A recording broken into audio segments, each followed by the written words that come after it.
শান্তি।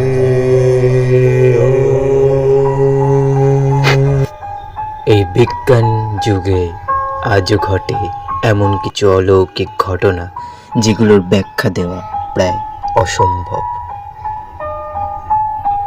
Fear blog অনুভবে সেরা।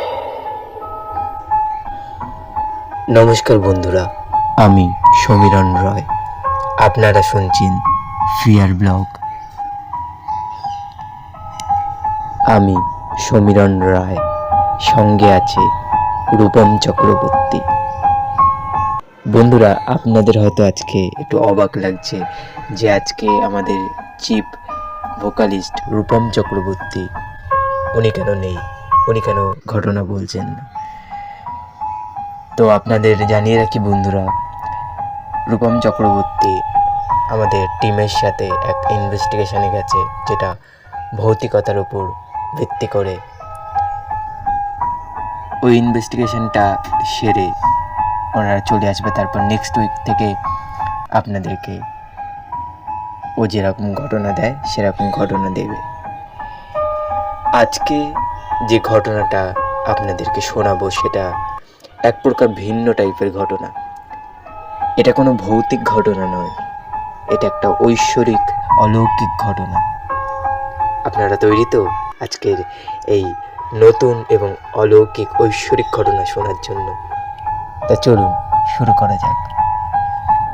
ফিয়ার ব্লগ অনুভবে সেরা।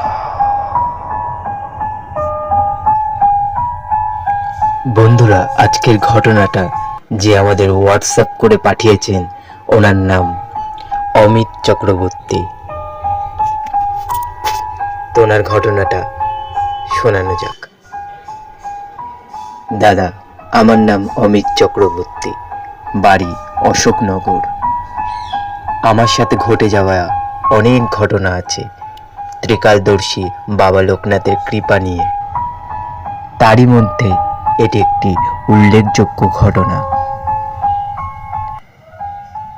আমার সাথে ঘটে যাওয়া সেই এক অতি আশ্চর্য, অতি অলৌকিক ঘটনার কথা আজ তোমাদের জানাচ্ছি। আমি একটা প্রাইভেট ডিপার্টমেন্টে কাজ করি, সুতরাং কাজের সূত্রে আমার এখানে ওখানে যেতেই হয়। ট্রেনের টিকিট আমার মান্থলি করাই থাকে। দুর্ভাগ্যবশত সেই দিন মান্থলি আনতে ভুলে গিয়েছিলাম এবং কাজে বেরিয়ে গিয়েছিলাম, এই ভেবে যে আমার তো মান্থলি করাই আছে।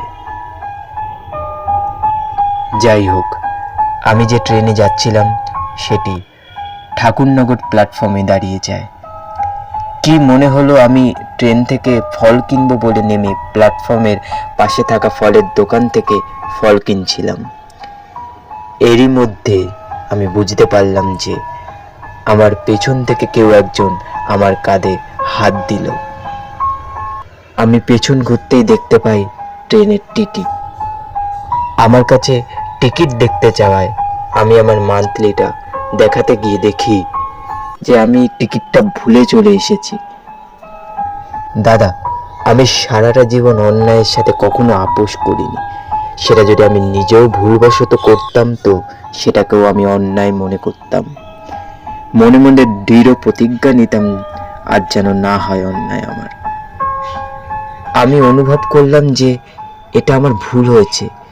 তো তারপর সেই কর্মরত অফিসারকে আমি নিজেই বলি, চলুন, আমার কাছে টিকিট নেই। তখন সেই কর্মরত অফিসার আমাকে বলেন, চলুন।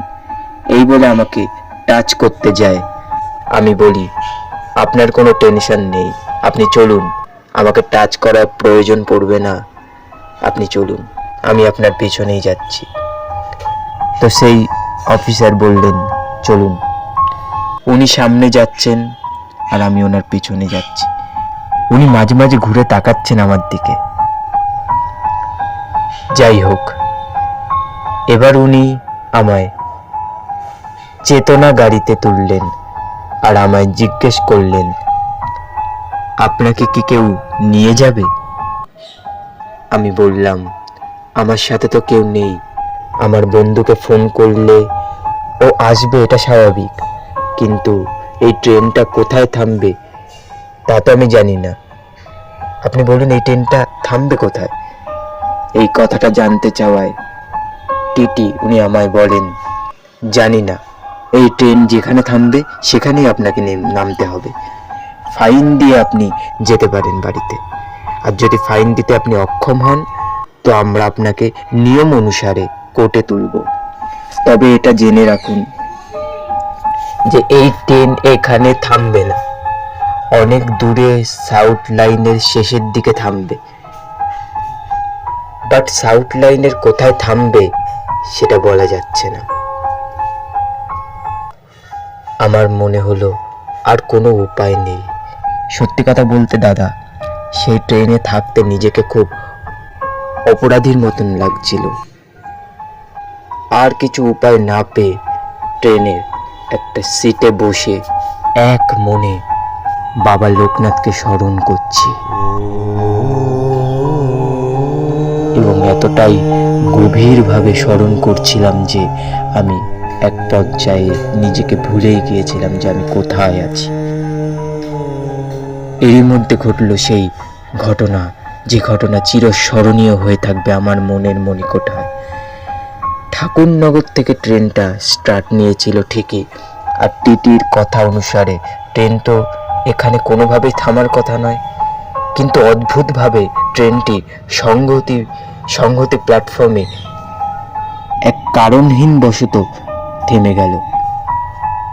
টিটির লোকেদের মধ্যে সবাই অবাক যে ট্রেন তো থামার কথা নয়, এখানে কি কারণে থামলো ট্রেনটা। এরই মধ্যে আরেক অদ্ভুত ঘটনা ঘটল আমার সাথে। সেই থেমে যাওয়া ট্রেনের মধ্যে প্ল্যাটফর্ম থেকে দৌড়ে আসা এক ছেলে হঠাৎ আমার কাছে ঠিক আমার সামনে এসে দাঁড়ায়, এবং আমি এতটাই গভীর স্মরণে ছিলাম যে উনি আমার কাছে আমার ফোনটা চাইতেই আমি একটু চমকে উঠলাম। মানে ওই ছেলেটি এসে আমার কাছে ফোনটি চাইলো আমার, আমি একটু তা শুনে চমকে উঠলাম। আমি জিজ্ঞেস করলাম, কেন, আমার ফোন দিয়ে কি হবে, বিরক্ত করবেন না, যান। এবং উনি আমাকে বলেন, আপনার ফোনটা দেখি আমি আপনাকেই রক্ষা করতে এসেছি। আমি যেন এই কথাটা শুনে শরীরের ভিতর অক্সিজেন গ্রহণ করলাম। আমি জিজ্ঞাসা করলাম, আপনি আমাকে কেন নিয়ে যাবেন? এতজন থাকতে আপনি কে, কিছু জানলাম না। এই কথা জিজ্ঞেস করাতে উনি বেশ গভীর কণ্ঠে বললেন, আমি আপনাকেই নিয়ে যাব। আপনার কোনো প্রবলেম আছে? আমি বুঝতে পারলাম না কি হচ্ছে আমার সাথে। সামনে থাকা টিকিট পরীক্ষককে ডেকে আমি বললাম, দাদা, উনি আমাকে নিয়ে যাবেন। তখন সেই টিটি নিয়ম অনুসারে তার রসিদ কাটলেন এবং সে টিটি আমাকে বললেন, ঈশ্বর আপনার সহায় আছেন, আসুন। এরপর সেই ছেলেটি আমাকে নিজেই নিয়ে গেল তার বাড়িতে, এবং সেখানে কিছু চা বিস্কুটের ব্যবস্থা করলেন। ওনার সাথে একটু কথা বললাম, এবং আমার একটা বন্ধুকে ফোন করেছিলাম ট্রেনে থাকতেই, ফোন করে জানাই যে আমি এই জায়গায় আছি, তুই এখানে চলে আয়। তো আমার সেই বন্ধু এসে সেই ছেলেটাকে কিছু টাকা দিয়ে, মানে যে টাকাটা তিনি টিটিকে দিয়েছিলেন, সেই উপকার করেছিলেন আমার, সেই টাকা দিয়ে আমি আর আমার বন্ধু সেই উপকারী ব্যক্তিকে অসংখ্য ধন্যবাদ জানিয়ে বাড়ির দিকে রওনা হলাম। কিন্তু দাদা, আমার মনে অনেক অনেক প্রশ্ন থেকে গেল। সেই ট্রেনটা ওখানে কিভাবে এবং কেন থামলো, যে ট্রেনটা থামার কথা নয়? এবং সেই ছেলেটি বা কে? এবং সবচেয়ে অদ্ভুত বিষয়, আজও আমি সেই উপকারী বন্ধুটির বাড়িটা খুঁজে পেলাম না। আমি অনেক খোঁজার চেষ্টা করেছি কিন্তু পাইনি। ও অফিসের কাজে ওই রাস্তায় গেলে আমি ট্রেন থেকে নেমে আমি এখনো খোঁজার চেষ্টা করি ওনার বাড়িটা, কিন্তু আমি ব্যর্থ হয়েছি প্রত্যেকবার। তার পাশাপাশি এটাও অদ্ভুত লাগে যে এতজন ট্রেনে থাকতে আমাকেই কেন ওই ছেলেটি সাহায্য করেছিল। দাদা, এই সব কিছুর না ব্যাখ্যা হয় না, জানেন তো। বাবার কৃপা অসীম। সেদিন সত্যি উপলব্ধি করলাম যে বিপদ কাকে বলে, এবং বাবার বাণীর অমূল্য বচন, রণে বনে জলে জঙ্গলে যখনই বিপদে পড়িবে আমাকে স্মরণ করিবে, আমি রক্ষা করিব। এই বাণীটির যে এক অদ্ভুত শক্তি আছে, এই বাণীটির মধ্যে যে এক অদ্ভুত সত্যতা লুকিয়ে আছে, সেটা সেদিন উপলব্ধি করলাম দাদা। বিশ্বাস করুন, আমি প্রথমেই বললাম যে আমার মনের মণিকোঠায় এই ঘটনাটা চিরস্মরণীয় হয়ে থেকে যাবে। এটা একটা অদ্ভুত ঘটনা। এবং সবচেয়ে বড় কথা দাদা, একজন সৎ মানুষের কাছে তার সম্মানের থেকে বড় কিছু হয় না। আজকে টাকাটা বড় কথা হলো না, আজকে টিটি আমাকে নিয়ে যাচ্ছেন যেখানে, সেখানে কি আমাকে টাকা দিয়েই আমি বেরিয়ে যেতে পারবো, আমি সেটা জানি।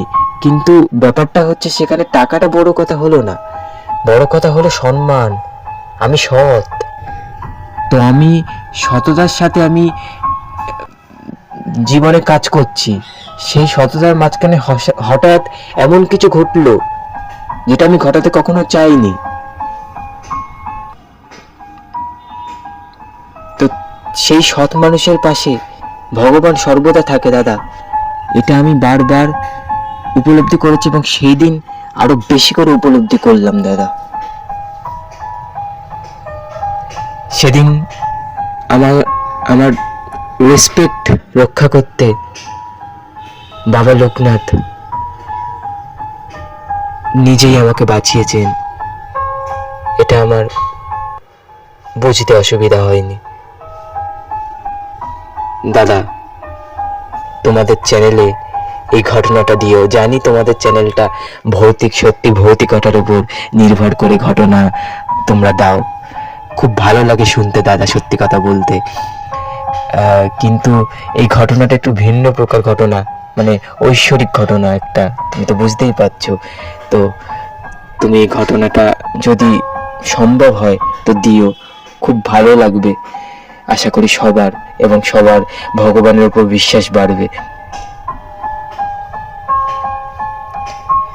তো হ্যাঁ অমিত বাবু, আপনার ঘটনাটা সত্যি অলৌকিক, অদ্ভুত ঘটনা, এবং এরকম ঘটনা প্রায় কমই শুনতে পাওয়া যায়। দেখুন, আমাদের ভৌতিক চ্যানেল, মানে আমাদের যে চ্যানেলটা ফিয়ার ব্লগ, এই চ্যানেলটা আমরা ভৌতিক সত্য, ভৌতিক ঘটনা দিই। দেখুন, আমি একটা জিনিস মনে করি, বা আমাদের টিম একটা জিনিস মনে করে, যে যদি অশরীরী থাকে, মানে যদি অশুভ শক্তি থাকে তাহলে শুভ শক্তিও থাকবে, যদি খারাপ থাকে তবে ভালো থাকবে, যদি সাদা থাকে তাহলে কালো থাকবে, যদি অন্ধকার থাকে তাহলে আলো থাকবে। তাহলে প্রতি মুহূর্তে আমরা ভৌতিক ভয় পেয়েও আমরা ঈশ্বরের সান্নিধ্য লাভ করব। ঈশ্বরকে স্মরণ করলে আমাদের কোনো অশুভ শক্তি আমাদের ক্ষতি করতে পারবে না। এটা আমরা ফিয়ার ব্লগ চ্যানেলেও দিই। আমরা বিভিন্ন ঘটনার লাস্টে দেখা যায় আমরা দিই যে কোনো শুভ শক্তি দিয়ে সেই অশুভ শক্তিটাকে পরাজিত করা হলো, এবং অশুভ শক্তি চিরদিনের মতো বিনাশ হলো। তো শুভ শক্তির পাওয়ার অনেকটাই বন্ধুরা।